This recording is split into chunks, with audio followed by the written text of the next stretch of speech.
Allahu Allahu Allahu Allah Allahu Allahu Allah. Bismillahirrahmanirrahim. Assalamualaikum warahmatullahi wabarakatuh.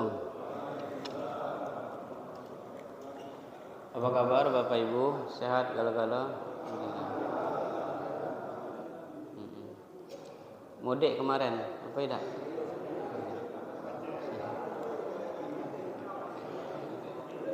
Besoklah sudah mulai aktif lagi ya, hari Senin.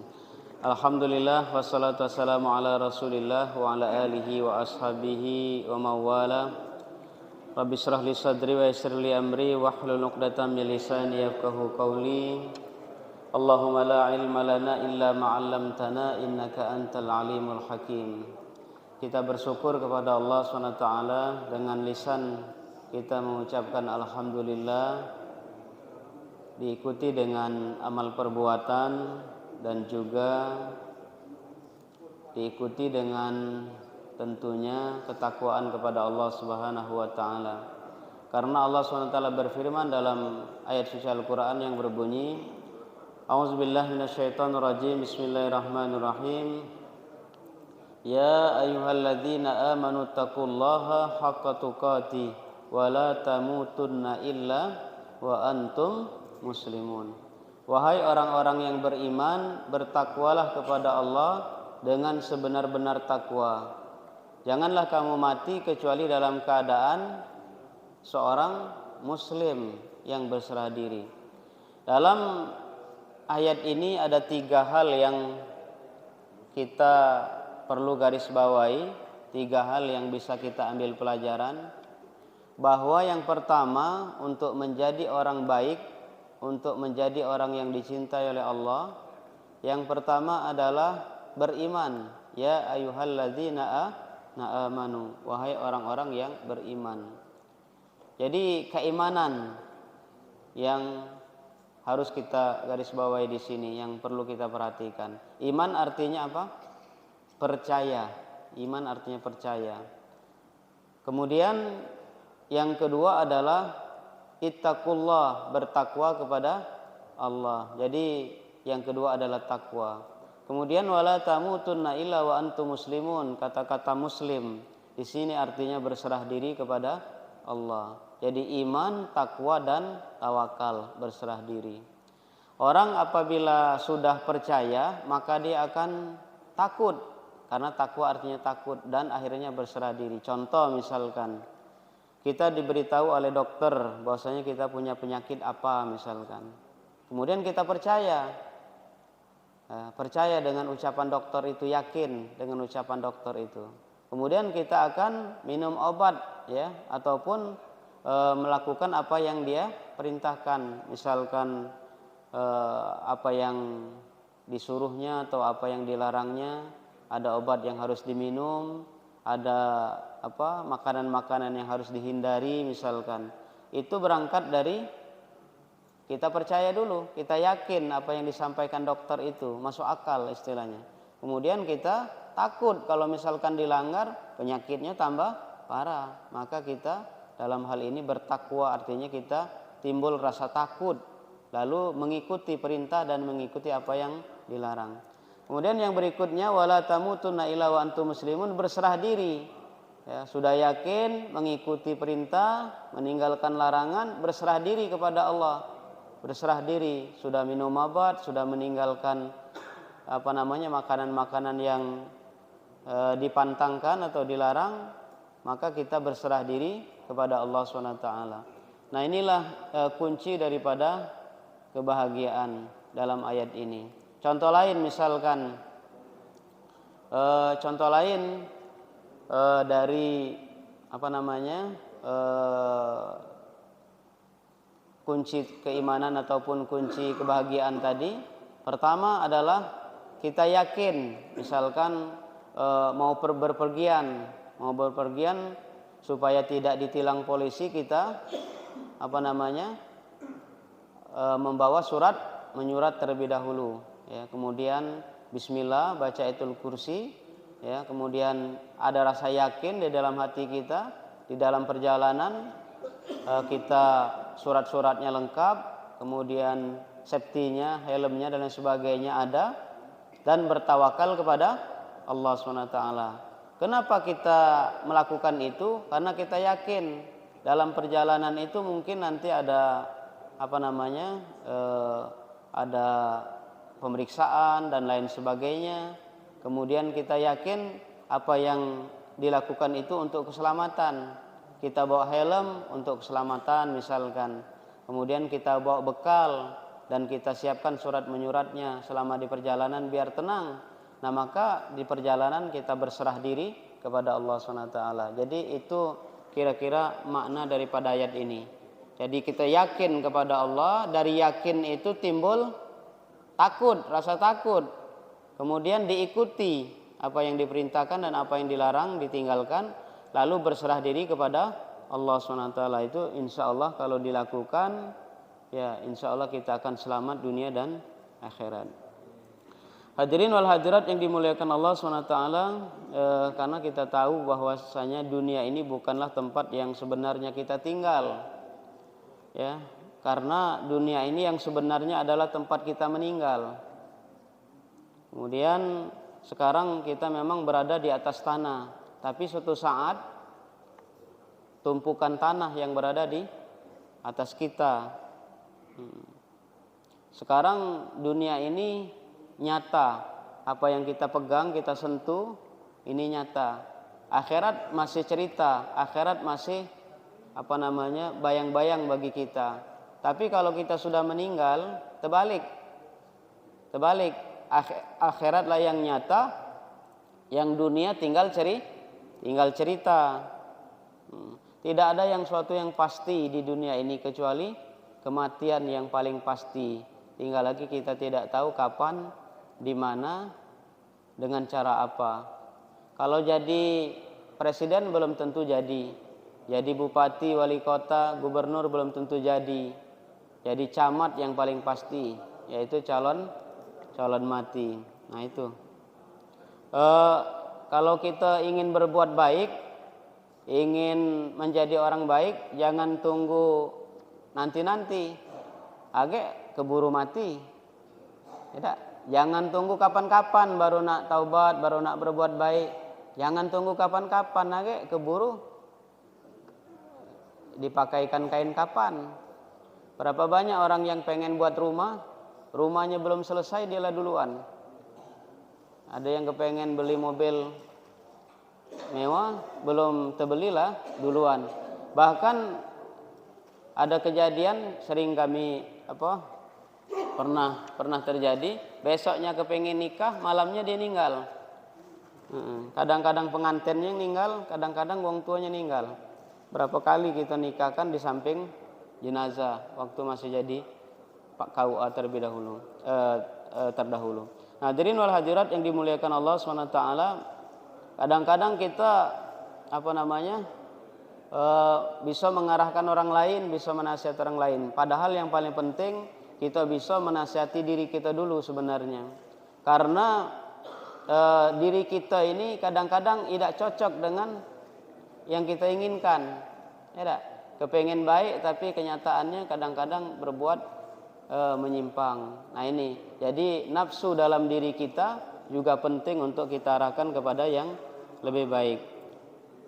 Hadirin wal hadirat yang dimuliakan Allah Subhanahu wa taala, kita juga tidak bisa menyatakan orang ini ahli maksiat. Siapa tahu malamnya dia bertaubat. Allah berfirman, innallaha yuhibbut tawabina wa yuhibbul mutatahhirin. Allah menyukai orang-orang yang bertaubat dan orang-orang yang mensucikan diri. Jadi belum tentu misalkan dia jarang ke masjid, tahu-tahu dia taubat semalam, misalkan dia sholat tahajud, tiba-tiba kan kemudian dia bertaubat, diampuni, paginya dia meninggal, berarti husnul khotimah. Nah yang rajin sholat misalkan tiba-tiba suatu saat ada ujian, ya kan, dan dia gagal misalkan, bisa jadi seperti itu. Maka diperlukan istiqomah di dalam kehidupan ini. Hadirin wal hadirat yang dimuliakan Allah, itu sebagai pengantar. Selanjutnya kita masuk ke dalam materi tentang anjuran menghadiri sholat subuh dan sholat isya berjamaah. Ini fokus kita.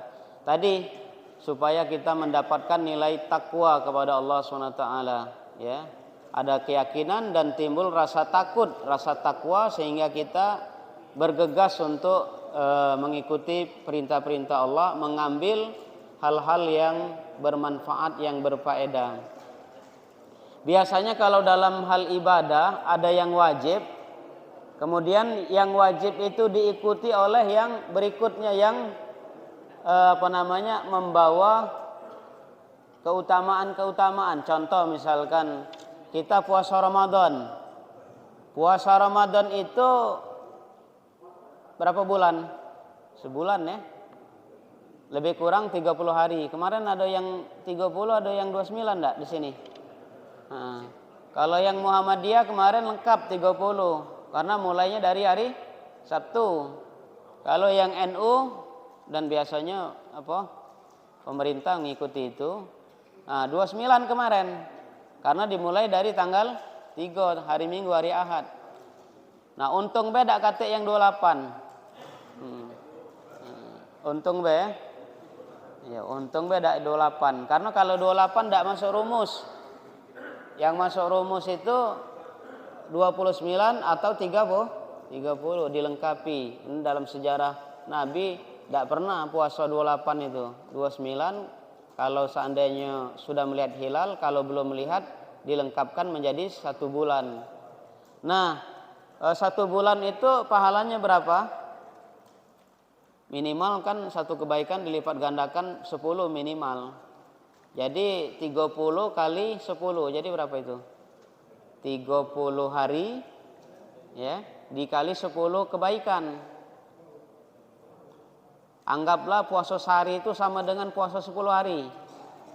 Berarti puasa 30 hari itu sama dengan puasa 300 hari. Nah, supaya lengkap setahun, cak mano jadinya? Supaya lengkap setahun, tambah lagi. Puasa Syawal. Puasa Syawal 6 hari, boleh berurutan, boleh tidak.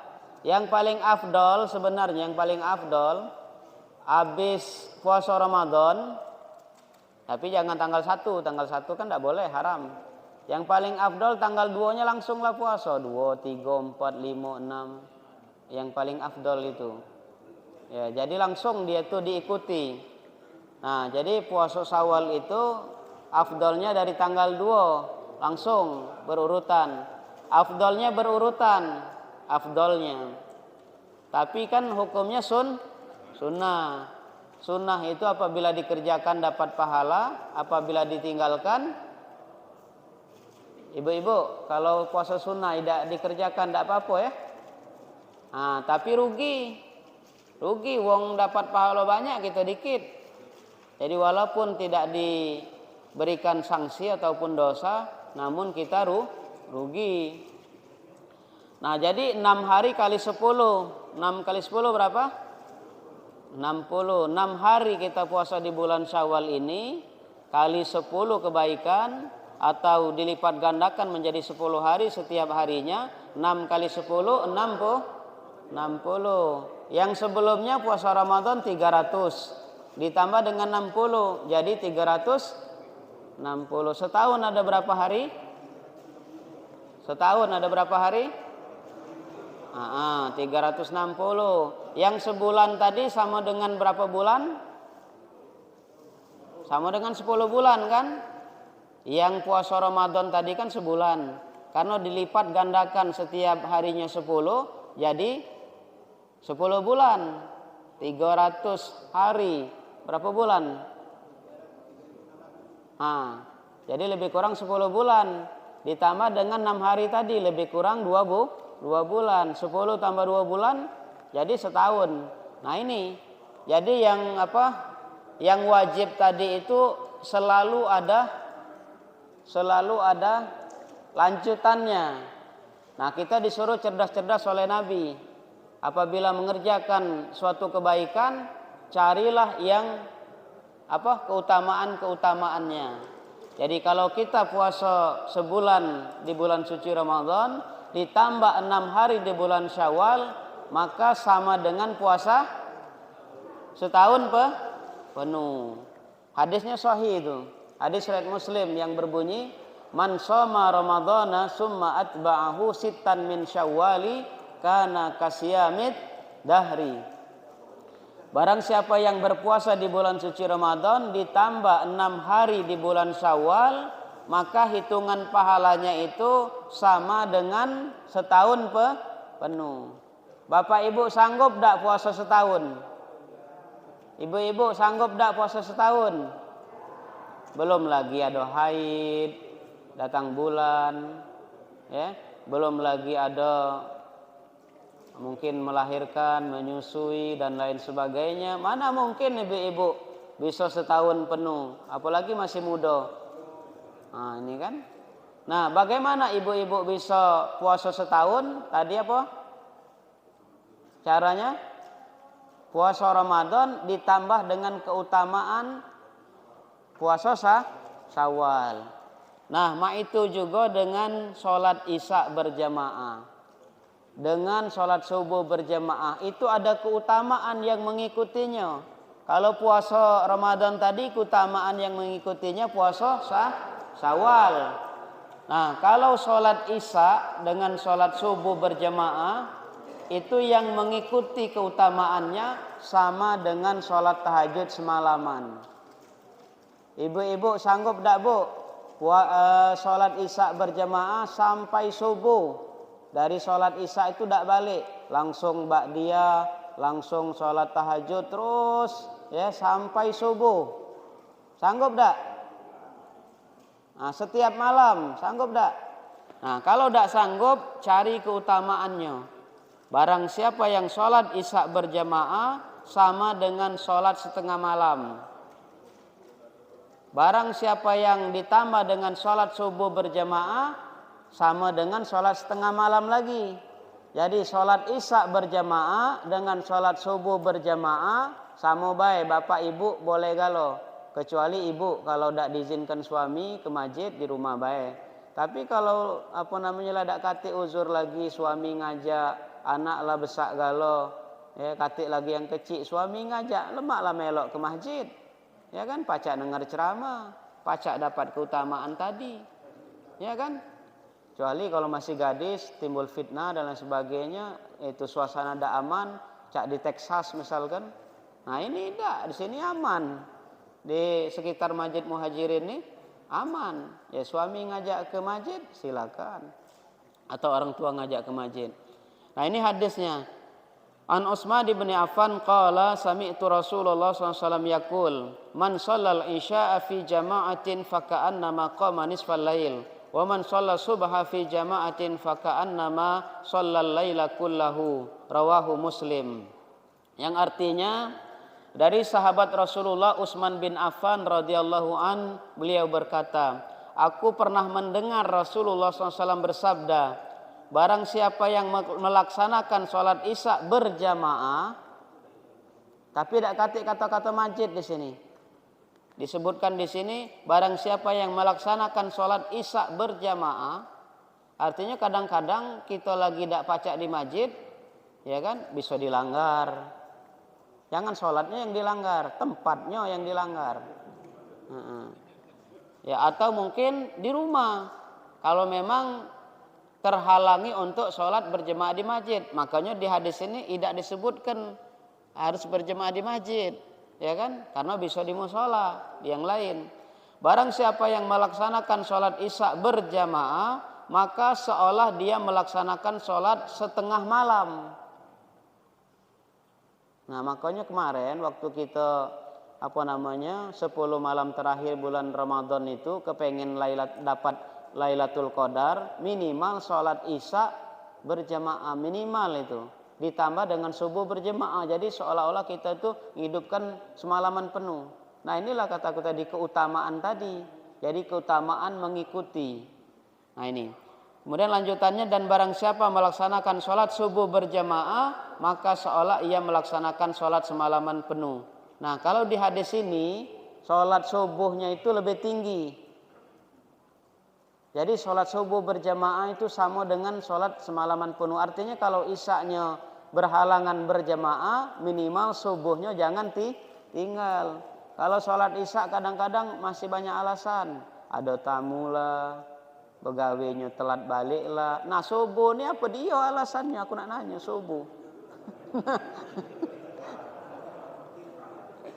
Nah, alasannya ngantuk tu lah paling kan. Nah, ketiduran. Jadi luar biasa nih Tuhan itu sayang dengan kita nih. Kalau berbuat jahat sebelum berbuat belum ditulis malaikat, sebelum benar-benar terlaksana kejahatan itu. Tapi kalau berbuat baik lah, berniat baiklah ditulis oleh malaikat. Berniat baik, aku kepengen berinfak, duit dak katik lah ditulis. Aku kepengen buat masjid misalkan, tapi tidak mampu lah ditulis. Aku ingin berjihad ke Palestina situ, membela orang Palestina, melawan Israel, tidak mampu misalkan, lah sudah ditulis. Nah jadi berniat baiklah sudah ditulis, itu saking sayangnya Allah. Belum tadi kan puasa Ramadan ditambah 6 hari di bulan Syawal sama dengan setahun penuh, ya kan? Kemudian sholat isya berjamaah sama dengan setengah malam. Tambah lagi sholat subuh berjamaah sama dengan semalaman penuh. Semalaman penuh ditambah setengah malam, lebih semalaman kita sholat berjamaah. Itu minimalnya. Tapi jangan gara-gara inilah judak galak lagi sholat tahajud. Jangan, itu keutamaan. Karena kita disuruh apa? Disuruh mencari peluang-peluang. Nah, contoh misalkan kalau kita ngirim uang tua tiap hari Fatihah, tiap hari doa, ya coba sekali-kali kirim dengan infak. Ya kan? Infak Quran apa kan? Kalau kita infak Quran untuk wong tua yang meninggal, selama Quran itu dibaca, dapat terus dia kiriman pahala. Apalagi dibaca oleh wong yang ngapal Quran. Wong yang ngapal Quran itu berulang-ulang bacanya. Bismillahirrahmanirrahim. Alif lam mim zalikal kitabul la raiba fihi hudal lil muttaqin. Belum lancar, ulang lagi. Alif lam mim zalikal kitabul la raiba fihi. Diulang-ulangi terus. Nah, semakin diulangi semakin banyak pahalanya. Nah, jadi tidak salah juga, bagus kita ngirim Fatihah, kita ngirim Yasin, ya kan? Kita ngirim buku Yasin. Biasanya kan kadang-kadang wong tua meninggal, keluarga meninggal dibuat dicetak kan.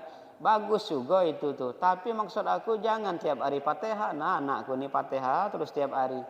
Cobalah ngirim tadi dibadal ke haji misalkan, dibadal ke umroh, infak sedekah tadi itu, ya. Kemudian kalau duit dikit kepengen amal jariahnya panjang tadi, duit 50.000 dapat sikak Quran. Sikak Quran itu nyek ke di tukang yang ngapal Quran, di tahfiz itu nah. Nah, itu semakin dia baca berulang-ulang, subhanallah, satu huruf 10, satu huruf alif, satu huruf kan 10, alif lam mim 30, terus menerus dia baca itu. Nah, jadi kita disuruh oleh Nabi itu ambillah peluang-peluang yang pahalanya banyak. Ya. Kalau yang wajib jangan ditinggalkan, tapi yang sunnah-sunnah ini banyak yang mengandung peluang itu. Karena kita disuruh semakin banyak bekal itu semakin bagus. Wa tazawwadu fa inna khairaz zadi taqwa. Kita diwajibkan oleh Allah berbekal, dan sebaik-baik bekal adalah takwa. Tadi semua bentuk kebaikan, semua bentuk ketakwaan itu adalah dalam rangka kita mendapatkan peluang. Nah, dulu kan pernah ada sejarah ya. Pernah ada sejarah wong lomba ngapal menghatamkan Quran. Nah, waktu menghatamkan Quran itu kan lama, dari Fatihah sampai An-Nas itu. Nah, tapi ada yang pinter di antara sahabat itu, dia maca kulhu 3 kali. Nah, maca kulhu 3 kali, surat Al-Ikhlas, Qul huwallahu ahad 3 kali sama dengan maca. Nah, itu makanya kalau kita sebelum tidur kita sempat maca Kulhu 3 kali tambah Al-Falaq An-Nas sama dengan kita menghatamkan Quran. Kalau kita mati malam itu berarti sama dengan menghatamkan Quran. Nah, inilah keutamaan-keutamaan tadi. Jadi kami ulangi lagi, untuk yang puasa tadi keutamaan berikutnya tambahi 6 hari di bulan Syawal. Boleh berurutan, boleh tidak. Walaupun tidak nyampe 6 hari, 5 hari jadilah. Tidak cukup 5 hari, 4 hari jadilah. Tidak cukup 4 hari. Ya, ya pacak 6 hari. Tapi kalau misalkan banyak ini nih, ya pokoknya kalau pacak ya minimal adalah. Nah, itu kan. Nah, itu keutamaan puasa. Kemudian keutamaan sholat tadi, sholat isya dengan subuh usahakan berjemaah. Kalau bisa di masjid, tidak bisa di masjid, misalkan di musola, tidak bisa di musola, ada tamu yang lain-lain, ajak anak bini berjemaah. Itu minimal. Ya, sholat isya dan subuh berjemaah. Kemudian yang berikutnya tadi keutamaan sedekah tadi. Kalau bisa ya zakat, ya zakat mal, zakat fitrah lah lewat, zakat mal untuk tahun depan lagi zakat fitrah. Nah, tidak mampu misalkan duit dikit misalkan. Kalau duit 50.000 tuh kita beli ke di makanan, ya dia misalkan dapat energi dari makan itu, dia sholat, selesai sholat habis. Tapi kita beli ke di Quran itu dibaca terus, semakin banyak pahala. Jadi itu ada keutamaan-keutamaan yang mengikuti dalam setiap amalan kita. Baik, itu mungkin sebagai pengantar dari kami. Apabila ada di antara Bapak Ibu yang ingin bertanya, kami persilakan. Kalau kami bisa, kami jawab. Kalau tidak bisa, insya Allah jemaah sekalian bisa menjawab. Silakan.